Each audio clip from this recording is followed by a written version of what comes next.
Basically, what we've asked is that both Mayor Dorothy and Richard Chewter would just take 10 to 15 minutes to share just what their heart is for our town, and for us to receive that, and for us to know that we can act upon that, because that is why we're here. And I think already you're aware that as a church, we're not just here to hang out and use your facilities on a Sunday. We want to be a part of your vision for this town and God's vision for this town. So thank you. It's lovely to have you with us. A little welcome. Can we have one? Good morning, everyone.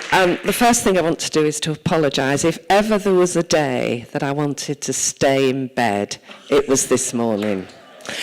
And, feeling really grotty, awake most of last night, and as you can tell from the voice, so forgive me if I'm not my usual sparkly self. But interestingly, as soon as those automatic doors opened and the welcome team stepped forward, I got a little burst of energy that I thought was missing, so thank you. I'm not easy with some of the language that you're comfortable using, so I'll express things in my own way.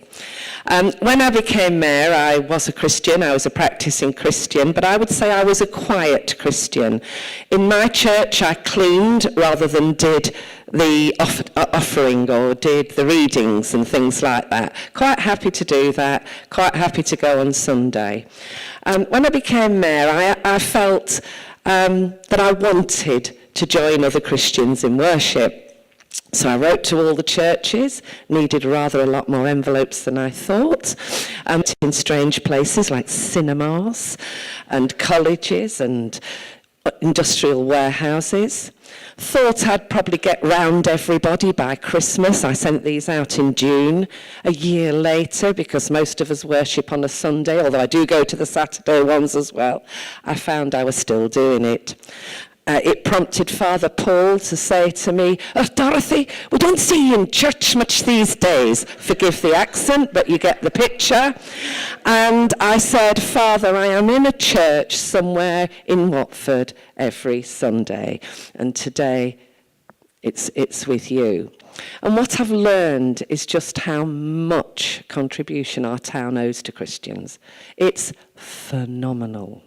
And at this point, Richard, I usually do a plug for the chaplaincy, and I say that our greatest project, and I will be blunt because, he's not backward and coming forward, but I can say it better.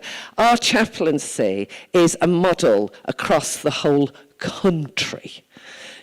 Really, really, Richard is pulled off in all directions to go and actually say this. So it is, something that we can all coalesce around in quite a big way.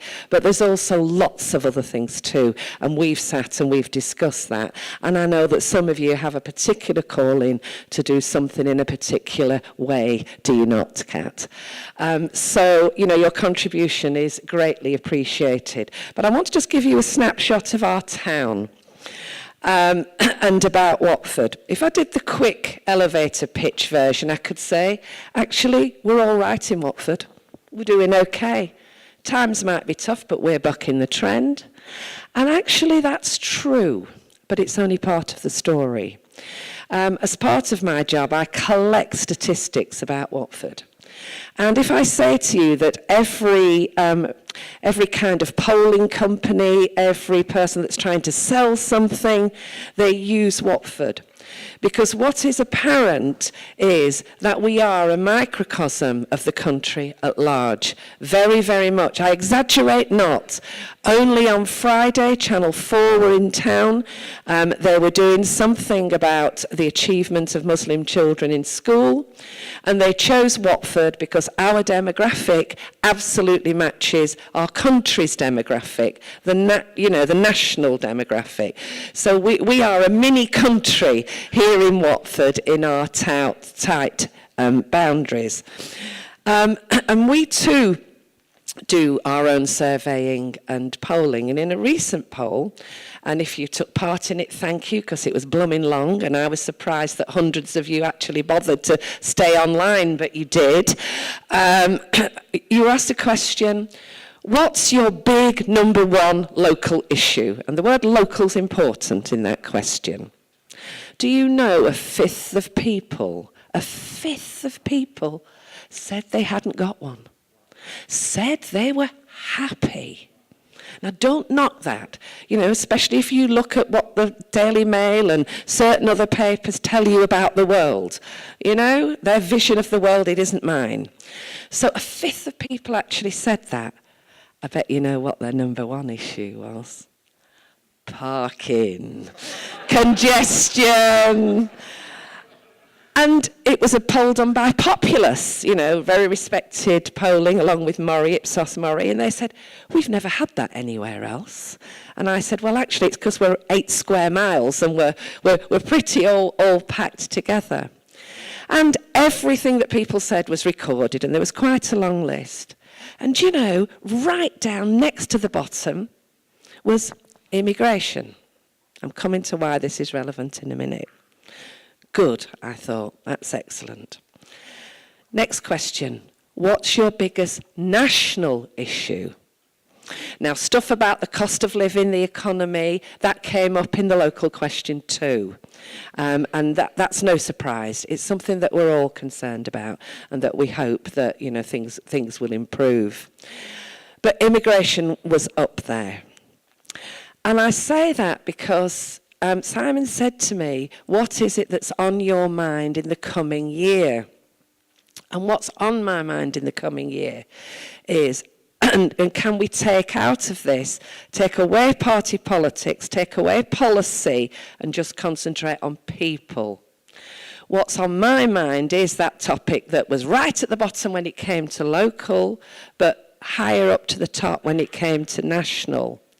Because we are this mini microcosm of all people, all faiths, all types, all financial, we used to call it class, didn't we, in the old days, whatever that new word is. Our community cohesion is on my mind, because there will be a set of elections that I think quite rightly focus on public policy around a certain issue. Those of you who know me know, I don't sweep any issues under the carpet. Happy for that to happen. As I said, it's not about party politics, it's not about policy, public policy. But I do worry about people. And I worry that in a town that is largely community cohesive, how do I know that? Because I have colleagues at a certain town up the motorway, junction 13 or 14. And if you're a Watford fan, we just refer to it as the L word. And you know that it isn't like that everywhere. It really isn't. I've got colleagues in Oldham who actually controlled the council when the Oldham riots were on. We are blessed in our town, and it doesn't come accidentally. Lots of people work on this. People actually work together. We have a wonderful organisation that works across faiths, and people in Watford are, dare I say, kind, tolerant. We take what comes. And I fear, what I don't want to be like is that town up the road where colleagues tell me another stabbing this week. Do you know, we haven't had one of those for quite some time. And when we did, it was people from Harrow at our nightclubs in one of our car parks. It wasn't Watford folk. And I think we have to, that kind of cohesion doesn't happen by accident. We all have a part to play in that. Do you know our mosque does not have pigs' heads left on its door, does not have people outside on Friday prayer chanting obscenities at them. That happens elsewhere. Things could be very different. And what I feel very much is that we're potentially moving into a time when these very difficult issues will be rightly aired, rightly spoken about, but we all have a duty to ensure that it is not people that become the scapegoat, individual people. I remember an incident. I used to live in Addiscombe Road in West Watford. And the last World Cup, remind me, who won? It was Portugal, or England had played Portugal. Remember that? I'm sorry, I'm rugby, not football, because despite the accent, I'm Welsh. And there were all the lads in the town, having had quite a bit to drink, England, having lost and knocked out, decided they'd come to West Watford and have a bit of aggro. Noise was heard. Out onto the street came several of my neighbours, lots of them, including the Portuguese family on the corner of Chester Road, right in the corner. And clearly these lads were spoiling for a fight. They were looking for trouble.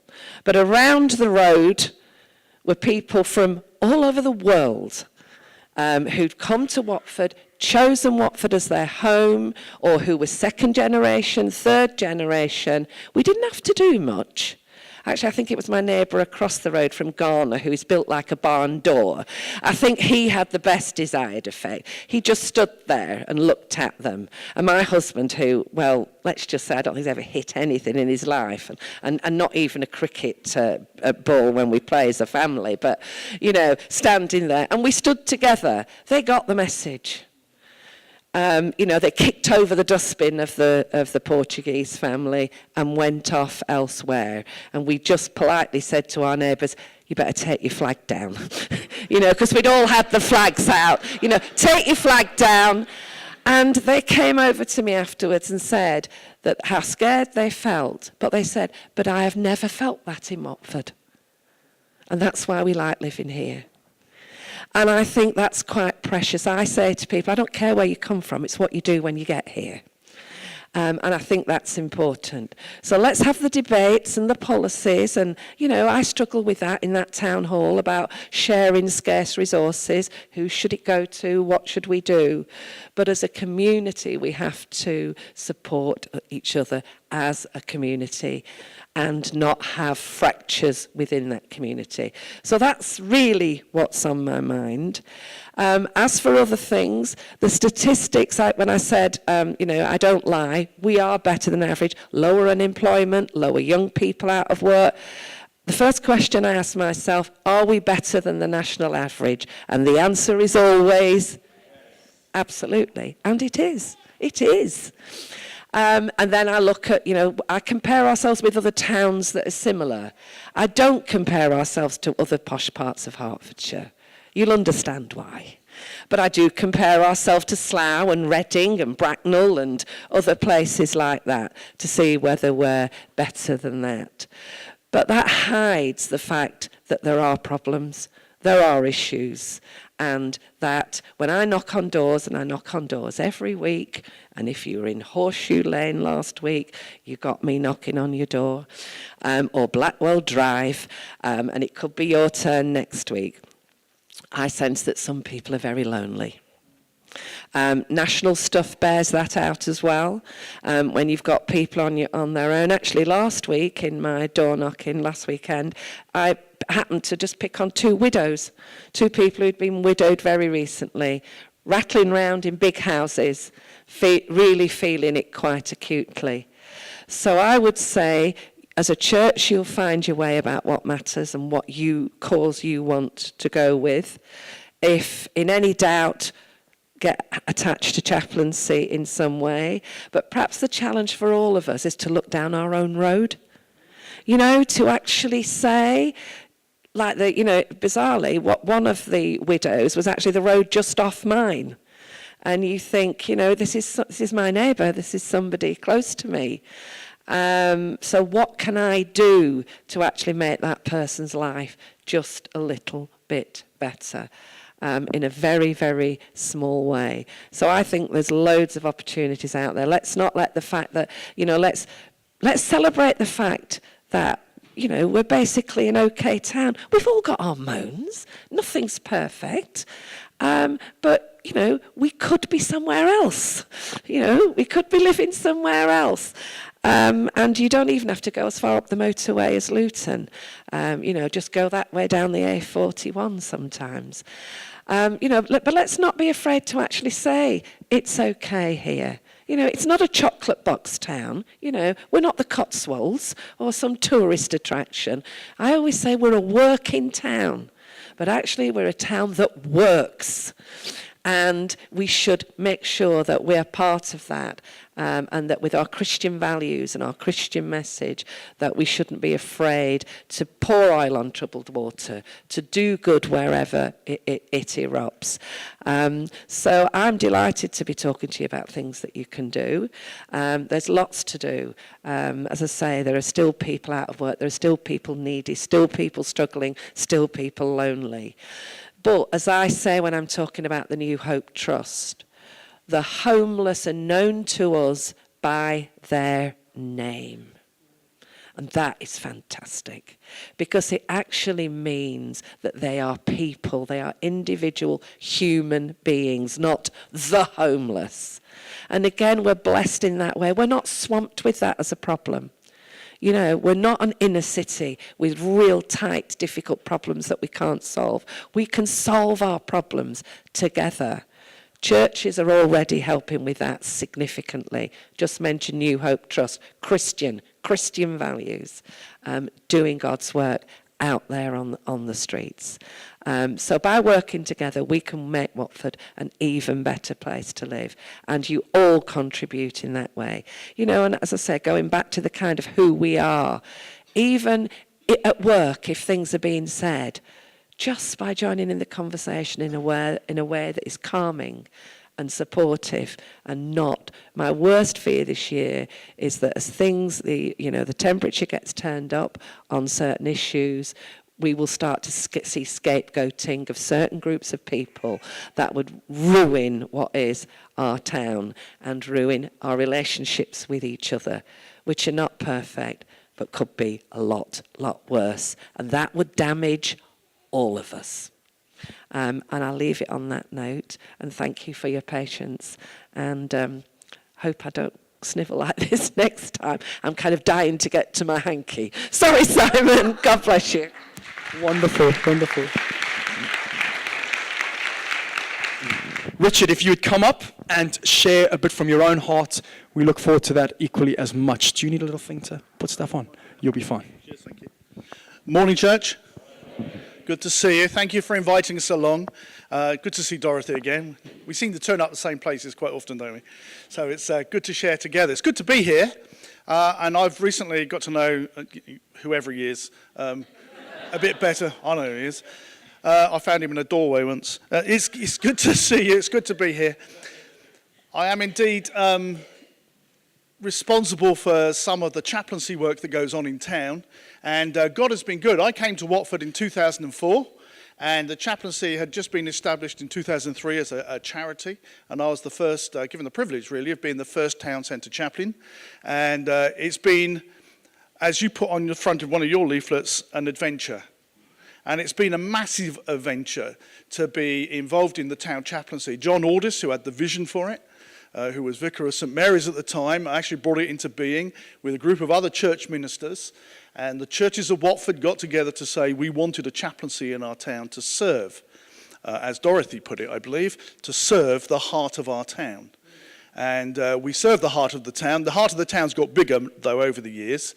When I first came, it was whatever was within the ring road. And now the heart of the town is the people of the town. Our brief is now completely the borough, to serve the borough of Watford. And wherever God places us, wherever God gives us an opportunity, is to seek to place someone to be God's person in that place. So much of our work is done in the workplace, because the workplace is where most of us spend our lives, isn't it?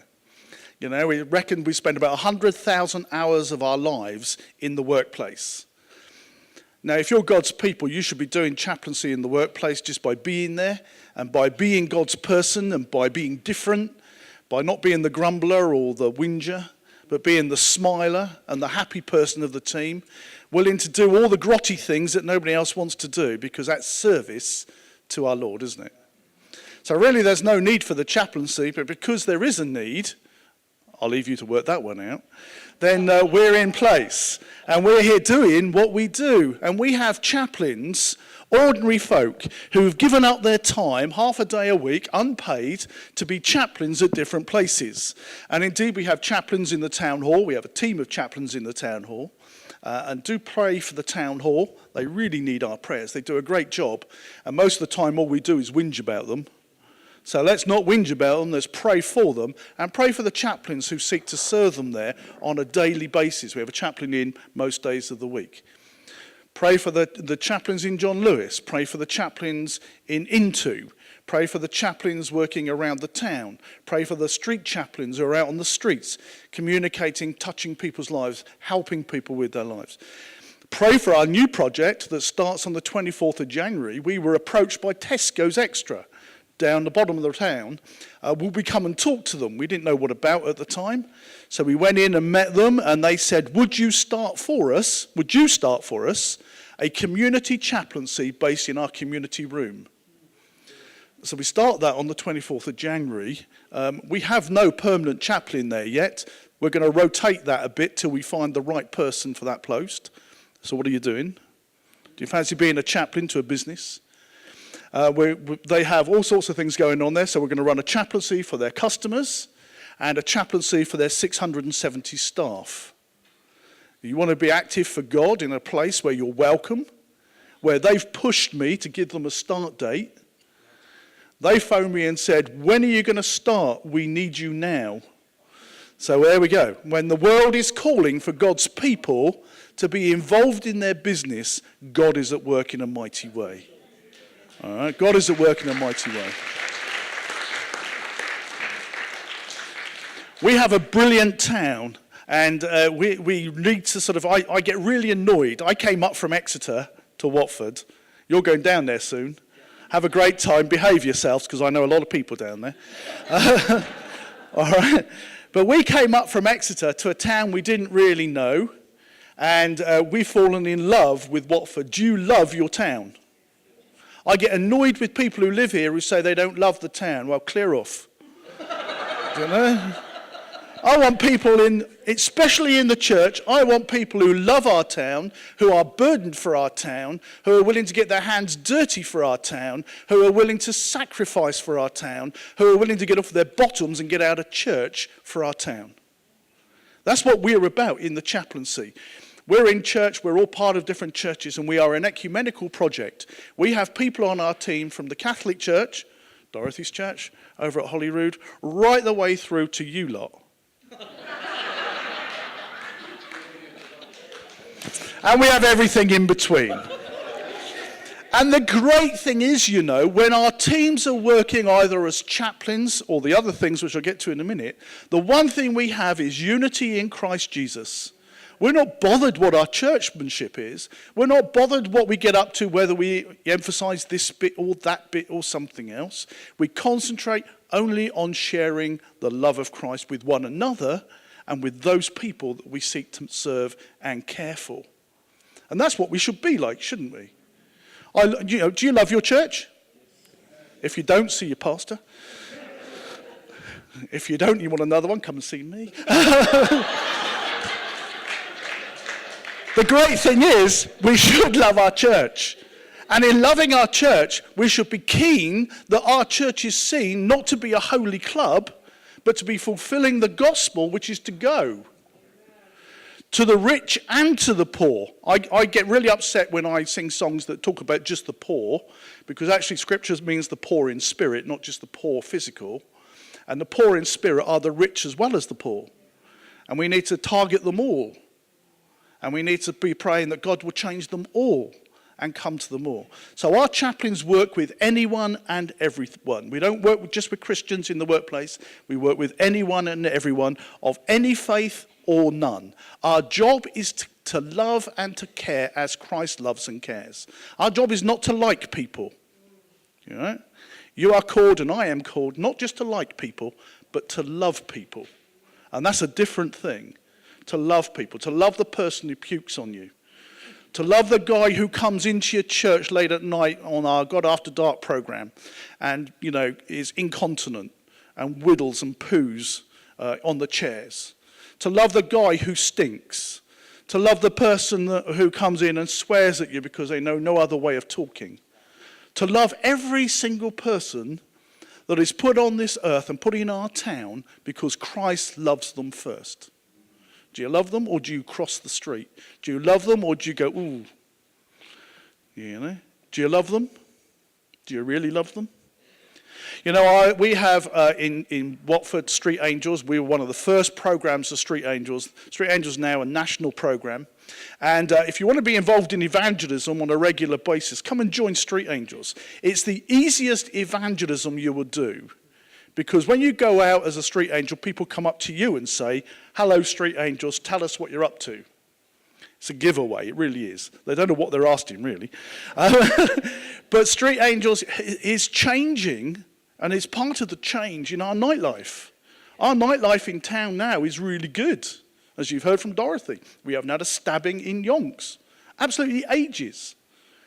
And that's partly because of us, but it's partly because of the atmosphere in town, and it's partly because we have a good police system.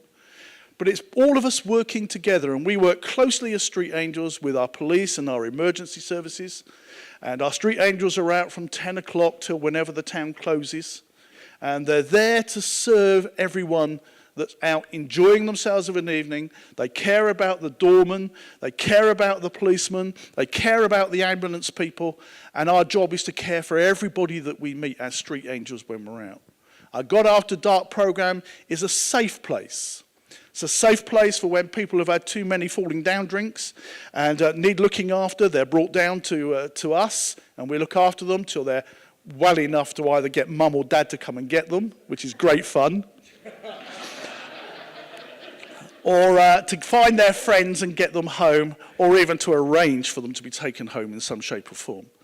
And we've had some great replies from people when we've helped them. We had one lady send us an email, said, thank you very much. When I woke up, I couldn't work out what the glove in my hair was for. And it turned out that when she had been found by our street angels absolutely flat out in the middle of the street, they'd picked her up, sorted her out. She was being sick everywhere, so they tied her long hair back with a glove. And when her friends came and got her off of us and took her home, of course, they just dumped her in bed. And when she woke up the following morning, there's a glove in her hair. One lady, her mother phoned us up and said, can you tell me why my daughter's going on about angels helping her, please? It's great. It's absolutely great. Come and be involved. We need more street angels. Our local police would like us out every night of the week. Again, the police, a non-Christian organisation, but with loads of Christians working in it, want us on the streets more and more because they recognise the work that we do is keeping our town better, is an impression on people of a better way to be and of a group of people who care regardless of the state you're in. God After Dark is part of that. And if you want to get involved in something really unusual, on the 14th of February, don't forget it, will you? 14th of February, Valentine's Day, we're having a thing called Night Vision in St Mary's Church. Night Vision is the chaplaincy's experiment. We never quite know what's going to happen. We never quite know what the turn-up's going to be. We never quite know who's going to be there to get involved in it. Night Vision is an experimental program for people to come and experiment and explore Christian spirituality in a way that they've not experienced before. So there's experiences of prayer. You can come and be involved in experimental prayer, experimental worship. You can come and play around with drama or art or all sorts of things. It is a complete experimental activity.